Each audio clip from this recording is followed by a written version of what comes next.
This is the Marketing Cloud's Getting Started webinar for data and segmentation basics. We're going to give you an overview of how subscriber data is stored and how to segment your data in the Marketing Cloud to get you started with the platform so you can get the most out of your Salesforce investment.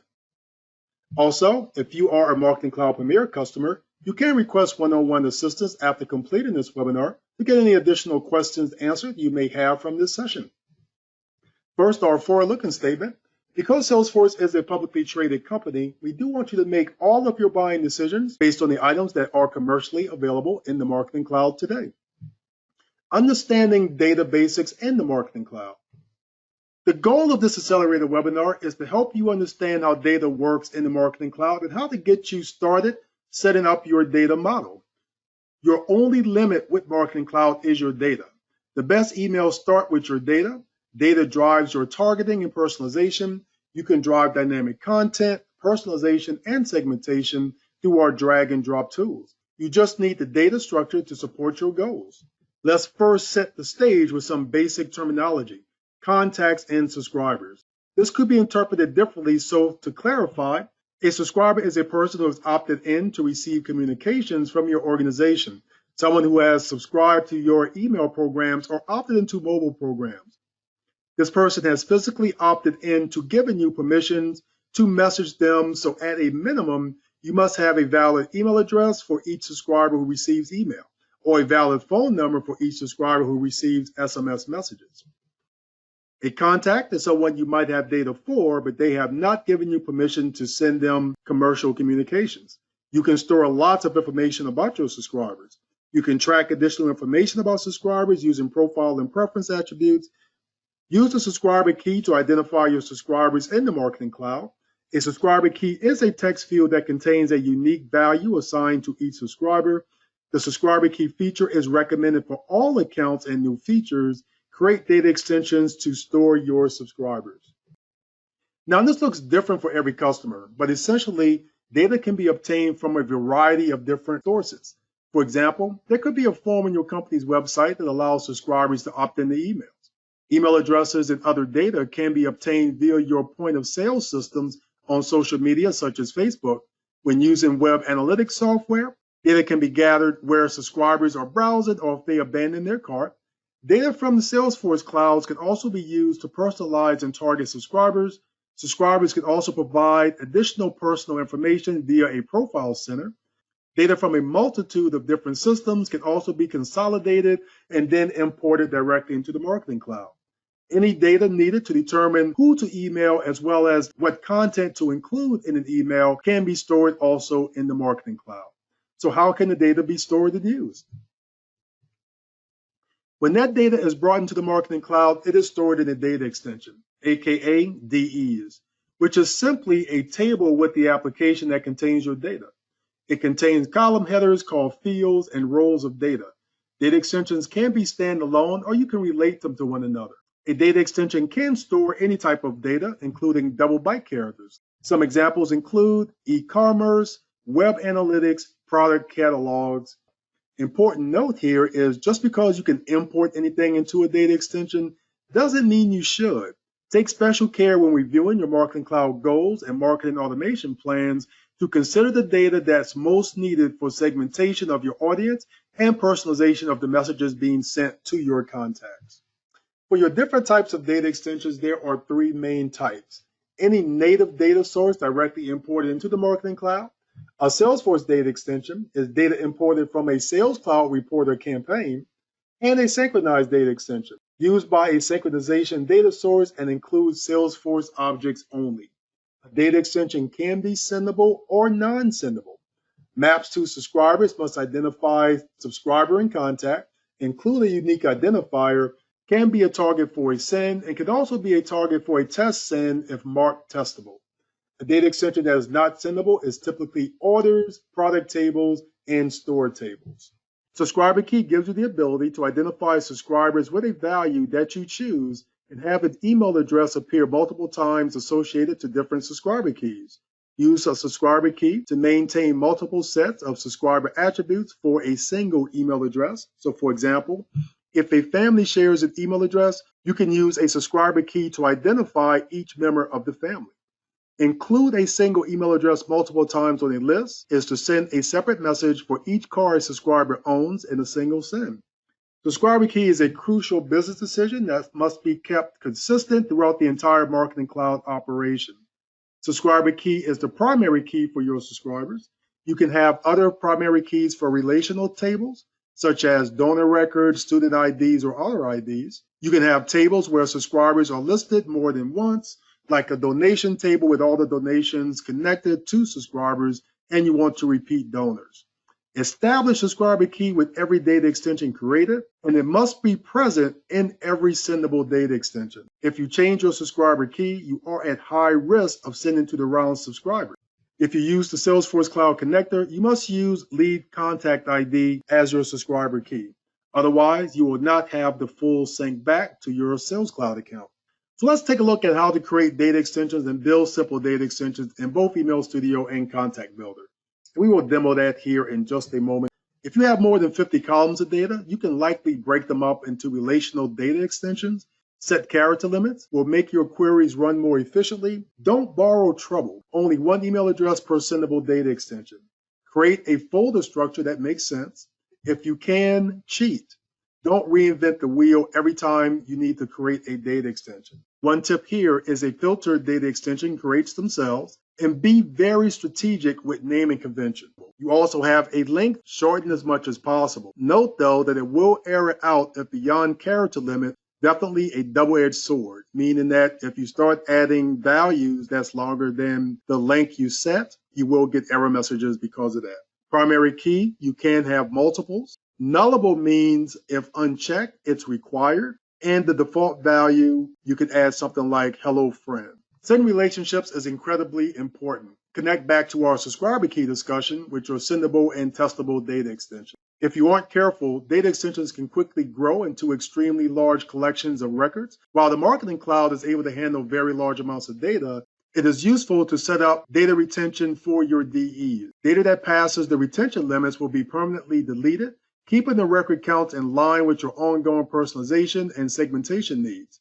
Everything will run more efficiently from queries to email sends if you make sure to configure the appropriate retention limits. When you choose the type of data retention you set up, it is important to think about the data and the use case for that data. So for example, if the data becomes stale, an external system has more up-to-date data that's available for you, it would not make sense to preserve historic records within the Marketing Cloud. The Marketing Cloud is not a data lake. It is not intended to be a universal storage vehicle for all of your customer information. Using data retention settings in combination with the proper import action, which is add an update or overwrite, will help ensure your marketing automation's performance does not go down. Once you configure data retention settings on a DE, you cannot remove them. We're going to demonstrate how to create a data extension in Email Studio. Also, depending on the edition that you have, you may also have the option to create them in Contact Builder as well. So we are going to take a look at both. And for this slide, it shows us the process for creating them in Contact Builder. So once again, we're going to demo this here in just a few moments so you get to see how to create one in both areas. One important concept in Marketing Cloud is to remember these are containers for your subscriber content. You have to create the container before you can put your data in it. We're going to walk through both create the data extension and importing the data as well. So after we create the data extension in Email Studio, then we're going to go through the process of importing into that data extension. And we're going to do the same in Contact Builder. We'll go through the process of importing into Contact Builder. Linking data extensions in Email Studio, where you can create a relationship between two different data extensions. We'll take a look at that. And we also have the option to do that in Contact Builder. So we will also show you how to link them in Contact Builder. All right, so before we go into best practices, let's now go into my account so we can see in your Marketing Cloud account. All right, so now that we're in our account, let's take a look at creating data extensions in Email Studio, as well as creating them under Contact Builder. So we're gonna create them in Email Studio first. So to create your data extension, you want to go to the Subscribers tab and go to Data Extensions. All right, so these are data extensions that's already been created in my account. I go to my test data, and this is where I will create a new data extension. All right, so once you're in the folder you would like to create it in, go to the Create button on the right side. In this case, we're going to create a standard data extension.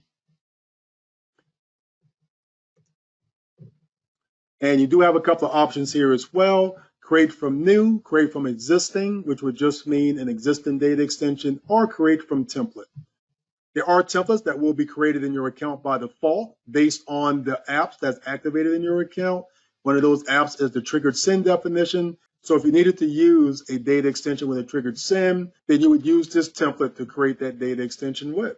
But in this case, we are going to create ours from new and create a full one. We give this data extension a name. External key and description are both optional. This is just a location that's going to be added to. And you want to make it sendable if you plan to add email address and be able to send to it, as well as testable. So both of those will need to be added. And if you use the Marketing Cloud campaign feature, you can also associate it with a campaign if you need to. And this is where the retention settings can be set up. So you can turn this on. It's not required to be on, but turn it on if you do need to use it. And the initial choice would be the individual records that you can tell to delete after a certain amount of days, weeks, months, or years. All of those will be choices. And you can also, so once you turn this on for the individual records, you can tell it when to delete this information after days, weeks, months, or years. All of those will be choices for you. But if you wanted to delete even more, you can tell it to delete all of the records and the data extension itself. Once again, you have that top choice, which would be the same, but you can tell it to reset on import or to tell it to delete that information on that specific date. So that can be chosen here as well. But once again, this is not a feature that you have to use, only if it's required for your use case.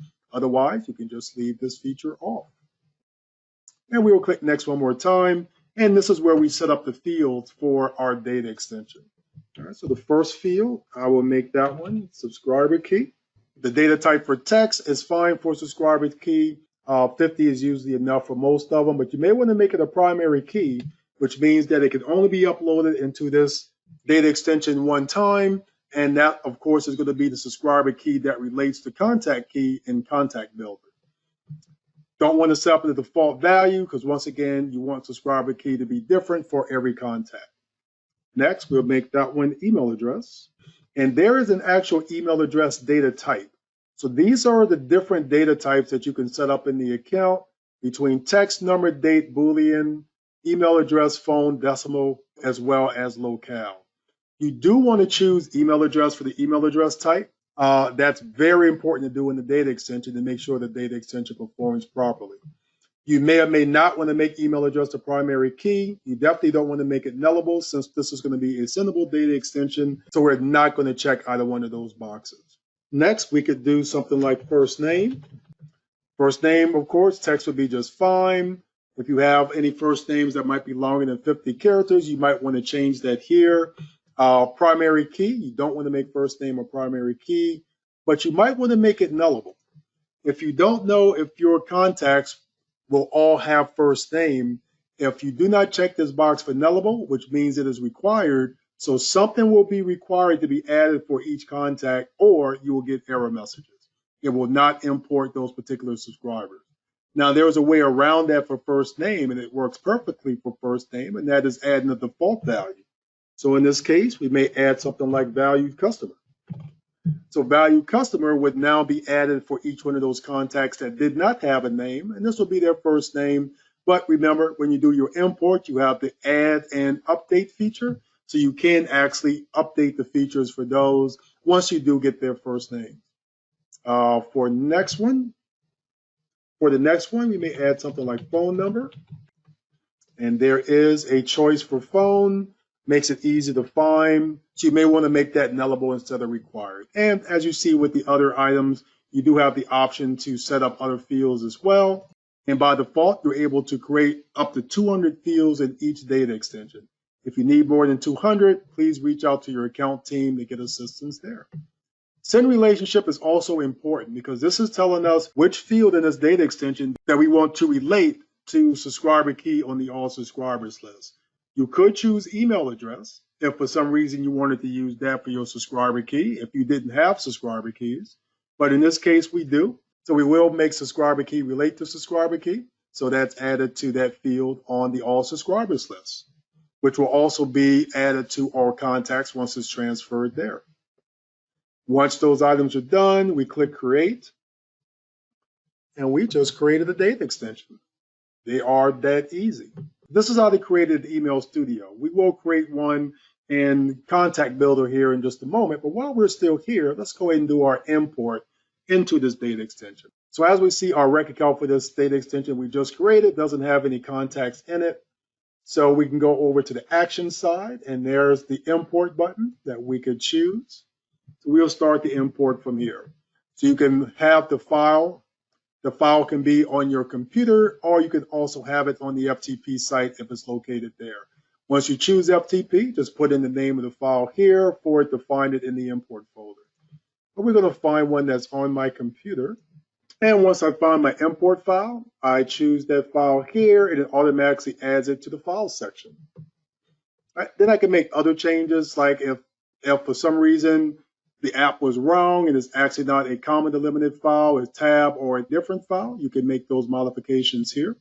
The date format, as well as the import type. Import type can be add and update, which is the default choice, add only, update only, or overwrite, which will just overwrite all of the information in that data extension and start with what's actually being imported now. You also have a couple of import options to skip rows with bad data, as well as respect double quotes as text qualifiers, and that will allow the import to continue. Once those choices are made, we'll choose Next. All right, so you can map by header row, which means it's going to look for that field in your CSV file and compare it to the fields in the data extension. So as we see here, this is my file. My file does have all the required fields in it. So those do match, and also have phone number in it as well. So we do have all the required fields for this data extension. You could do map by ordinal, but if you did map manually, you do get the option to choose between different fields that's in your data extension. So if the names didn't match exactly, which means that it wouldn't automatically find it like we see here, you can click on the drop down, choose a different field just like so, then make sure it matches the correct one.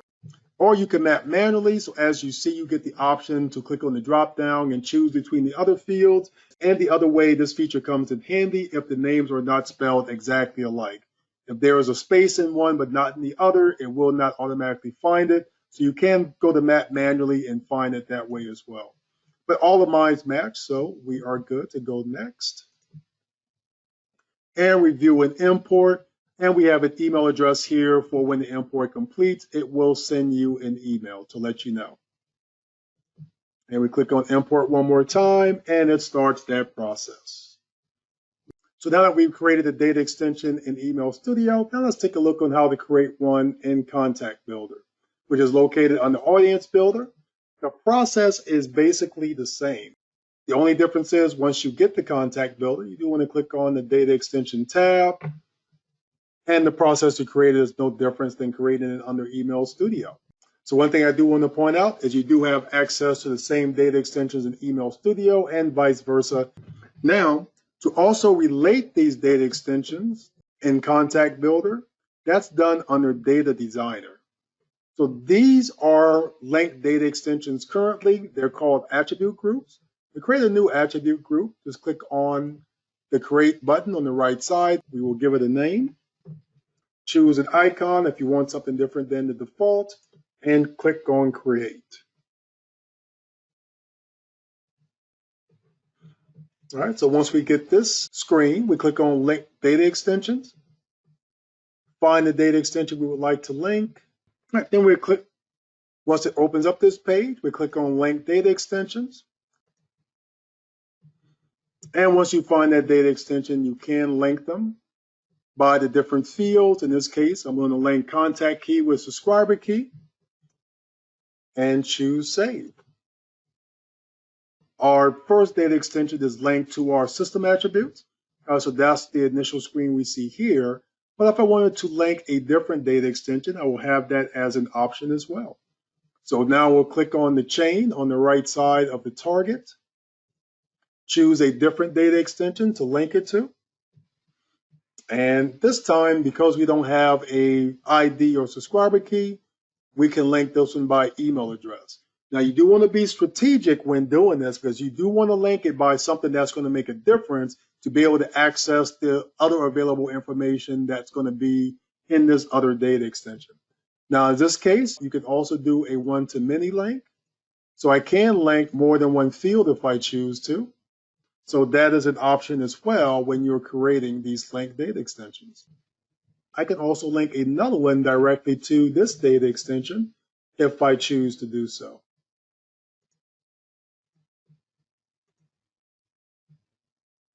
And once again, I will link by email address.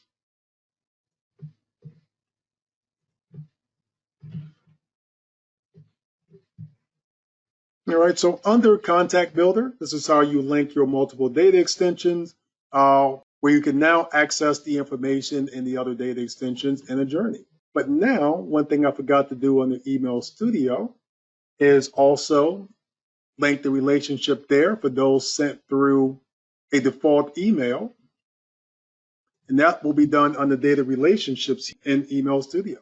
We click on Create here, we give it a name, and we select an item, which would be a data extension. And we'll choose one data extension here and choose another one right beside it. And now it shows us the different items that are, in this case, they all match, which makes it really easy. But if they didn't match, you would get this drop down where you can choose a different field and relate it, but it's letting me know that because it's already added, I cannot add it again. All right, so that's how you create these relationships, but these will work directly here in Email Studio. All right, so that is the process for creating data extensions in your Marketing Cloud account in Email Studio, as well as Contact Builder. All right, so at this point, we'll go back to the presentation. So our best practices on data extensions: upload new or updated records by using the Delta data process instead of full overwrites for master data extensions like gold data or data of record. Avoid multiple queries running on the same data extension that can slow your process down. Use a Delta data process to upload new and updated records every night. Limit the amount of columns in tables. If you have over 50 columns, review what's actually needed. Use the appropriate data type and length. Limit use of text fields that contains over 100 characters. Use only one email data type column in a table for sendable subscribers. For subscriber key, and these are your best practices here, using that unique identifier. If you're using an email address in Unicode, we do recommend that you use text 254 and use an email address only if you don't have subscriber key. Always include the 18-digit contact or lead ID for subscriber key with data sets of Salesforce reports. Minimize importing data directly into the Marketing Cloud. Use query activities to resolve any duplicates before further segmentation. Understanding segmentation and data filters. Random splits. What is segmentation? Segmentation allows you to create specific criteria or rules and apply the rules to a data extension or multiple data extensions. It allows you to take your larger audience and then send target and relevant messages to a segment of that audience to ensure that you are sending the right message to the right subscriber at the right time. When segmenting data, random segments as well as filtered segments can be created. You can create a random data extension or group with the split function. Split up subscribers from a selected list and place the subscribers into random groups in Email Studio. Create as many as 12 groups at a time. Filters are available in all accounts. The tool can be used to segment data on a data extension or data extension. Filters can create existing data extensions as well as create brand new data extensions. Typically, they are used to update them. Filters can segment on both profile data as well as behavioral data, which we call measures. In the Marketing Cloud, a contact is just a person. A contact can be made up of two different types of attributes, which is the profile attributes, which is who they are, or behavioral attributes, which is what they have done. Behavioral data is a marketer's sweet spot. Some of this data is provided by the subscriber, such as what is their gender, state, or interests, such as do they like hiking or running. Within the Marketing Cloud, you have access to behavioral data And behavioral data can tell a different story. So for example, when signing up for the NTO newsletter, Beverly indicated that she was interested in hiking. When NTO sends dynamic content, it is populated with hiking content. However, when we look at what links Beverly is clicking on, she's clicking on camping links. The behavior of the subscriber is telling a different story, and based on the information, could you market to Beverly differently? And we would say yes. Show me all of the people in my MVP program in Seattle, Washington. Show me all the people who have opened and clicked on a particular email. This exhibits a simple filter on a designated data extension. With this filter, show me all the people in my MVP program in Seattle, Washington who have opened and clicked on a particular email. This type of example requires connecting two data extensions through a joint process and then filtering. With Marketing Cloud, the criteria you can segment off of is virtually endless, but you still might be wondering, what are some common ways other companies segment their data? There are various segmentation tools in the Marketing Cloud to help you target your subscribers and personalize your emails. In this accelerator, we will primarily be focused on creating data filters. If your team is a little more technically inclined, we also have other accelerators that dive deeper into SQL queries and automations. However, we will not be touching those topics as this webinar is a high-level session. A data filter is simply a group of criteria that segments your data extension. It has an easy-to-use drag and drop interface. The benefits of using a data filter is that when you create a standalone data filter definition and do not associate it with any data extension, you can reuse that same filter with many different data extensions. If you are or plan on using Journey Builder, that interface has a similar tool called Expression Builder that will also allow you to further segment your data in a journey. When you create a filter, you create conditions that the system evaluates against each subscriber or data extension row. The conditions continue. When you create a filter, you create conditions that the system evaluates against each subscriber or data extension row. The conditions determine whether it qualifies for the segment. You can select one of these parameters for each condition. The profile attribute, field column, or measure to evaluate, the operator to use to compare the values to compare against. Date fields are commonly used for segmentations where they can be equal to, anniversary of, before, empty, and more options. After choosing the operator, you will select the value. There are many options for what you put in for the date after you choose your operator. You can put in the actual date, which is today, or today plus, or today minus, or a certain amount of days, weeks, months, or years. Let's take a closer look at using the value today plus. Date fields are commonly used for segmentation. All right, so as we see on this slide, trial date is equal to a date of 6/20/2014. And now we change that to one of the other options that you have available, whether it's plus or minus. And in this case, we did plus 1, and it's going to be the day. So that's how this filter will work based on the date that's been uploaded for each one of the contacts. Data best practices. So before we go into best practices, let's create a data filter in one of the data extensions. Right? So let's find a data extension that has some data in it, and it also has to be a standard data extension. Data extensions that's already filtered does not have the option to be filtered again using the regular data filter feature as we see here. So now let's go through the process of creating a filter in your account. And so we're going to filter this data extension in the subscribers folder. We can open it and click on the filter at the top right of the screen here. But if we were still in that folder, we are able to also choose the filter on the right side of the screen, right beside that particular data extension. So we'll click on filter, and you can drag and drop multiple items that you need to filter with and make sure only the subscribers are added to the filtered data extension that you plan to send to.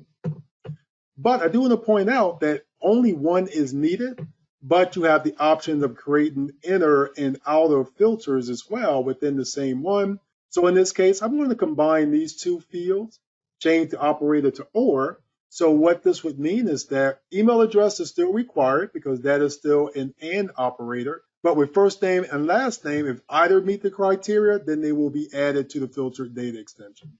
So that's how the or and and operator will work. And makes it required, or makes it one or the other.